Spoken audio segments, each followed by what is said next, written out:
And so it's a month into the school year. And normally that's a joyous time for families. But in the Owusu-Kesse household, that meant a lot of tears. Not just my tears. But our youngest, our 3-year-old, was transitioning into her 3K program. And she was having a difficult time. There was a lot of transition occurring for her, whether it is leaving the daycare, it was entering a new space. She takes swim lessons and her swim teacher got switched up. Her oldest sister turned 7 the week after she started school, and she wilded out when she saw all of those gifts that were not for her. And Aaron and I constantly were looking at each other like, is it something that we're doing wrong? Because as parents, you always want to be able to see your young people happy. And we know it's not only just about having quality education. We want to make sure, who are her friends? Does she feel a sense of belonging? Is she making healthy choices in the food that she's being provided and eating? Is she curious and cultivating a love of learning? Or is she having a negative experience that's going to push her away from her academic journey? These are all things that all parents worry about for their young people. And the same care and worries that I have for my daughters is the same approach that I bring to the 10,000 plus young people that we serve in Harlem. And I'm constantly questioning, are we doing everything within our power to make sure that they are having flourishing lives? We say we prepare young people for college, career, and life. But too often we focus on that college and career portion and neglect the and life. Are they making wise choices? Are they making healthy choices? Do they have a job that pays them a thriving wage? Are they happy? I also think about America's children, particularly those from underserved communities.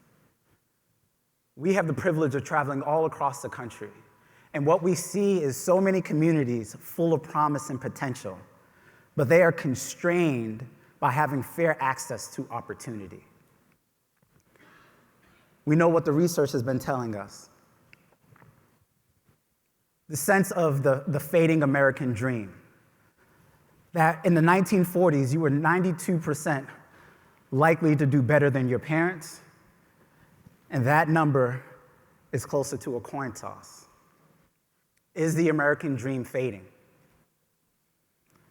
The American dream that I grew up believing in and benefiting from seems to be more fantasy now than reality.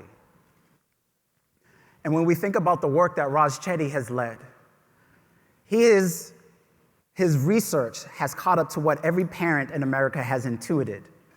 Place matters. Where a child is born and raised within a 0.6-mile radius has everything to do with their future prospects of success. Chetty also highlights 4 distinct aspects of a neighborhood in order to put young people on the pathway to social and economic mobility. What are the rates of poverty? What does the family structure look like? Do they have access to social capital?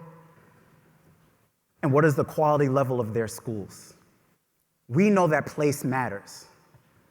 We know what the solutions are.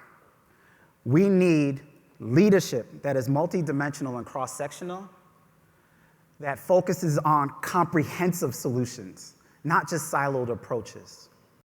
When I continue to nerd out and I think about Maslow's hierarchy of needs, I just want to call out some of the basic needs that you see here, like food, shelter, employment, health, the sense of belonging, all of which is necessary to put you on a pathway to self-actualization.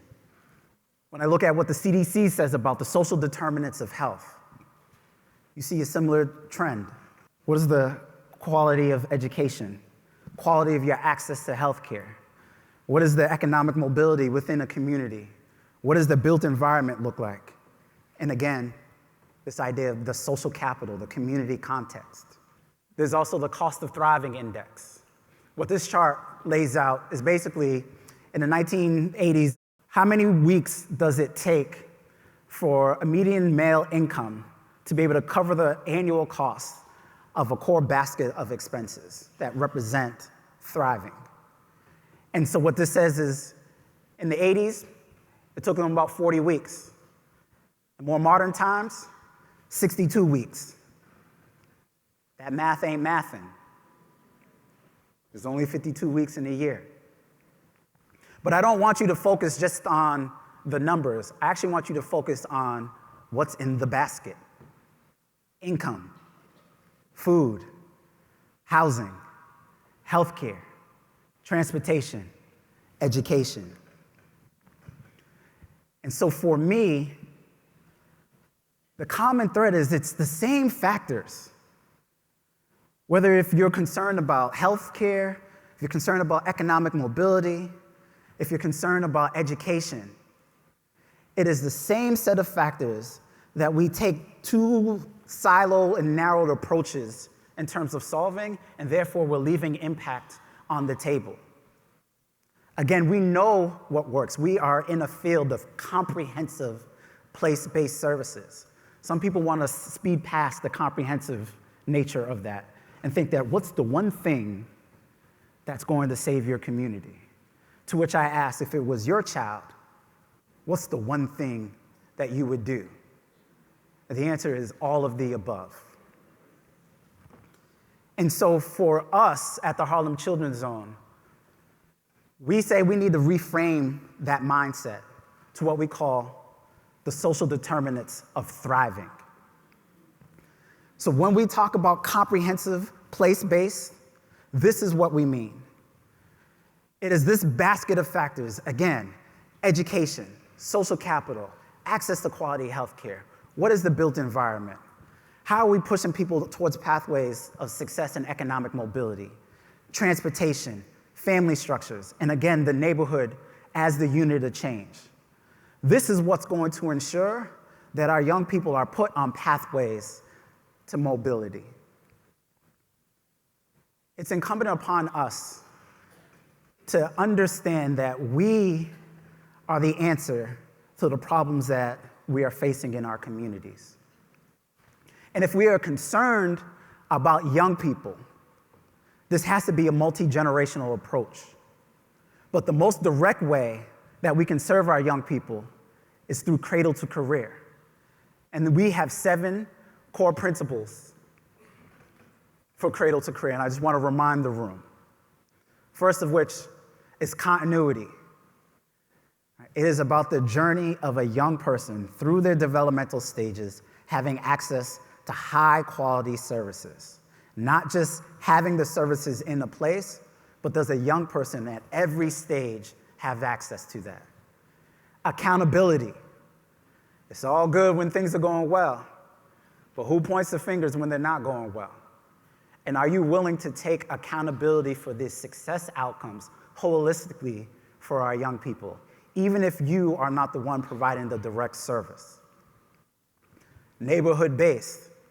Neighborhood is the unit of change. But it's not just staying at the neighborhood level. It connects to the next principle of systems change.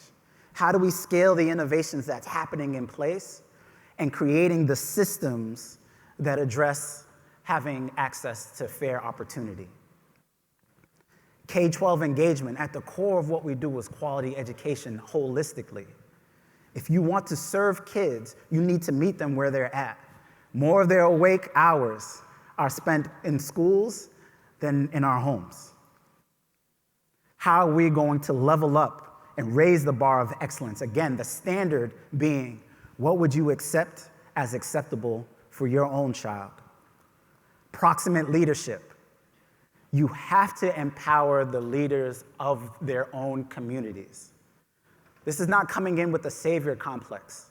It is understanding that there are assets within the community. There is excellence that lives in all of the communities that we serve. And how are we creating the opportunities for leadership, for them to write their own narrative about what's possible? And finally, sustainability. We're building a field to last. This isn't just episodic. We're talking about intergenerational work. So we need to make sure that we are building the infrastructure so that this lasts 20 years from now, 40 years from now, 100 years from now. And so I ask you, do you all have the same level of concern that Erin and I have for our daughters, for America's children? Who has our kids? I know we will wrap our arms around them because we believe in their potential. For me, the American dream is still alive, but it's not going to be easy. It's going to take us to be unrelenting in our pursuit of excellence in order to deliver for our young people, to ensure that the future generations will be better than the present. And so again, I ask this room, this army of love, are you prepared to run towards the bullets or run from them? Because this is what is required in order to have the future that our young people deserve. Thank you all for your time. I appreciate y'all. We love you.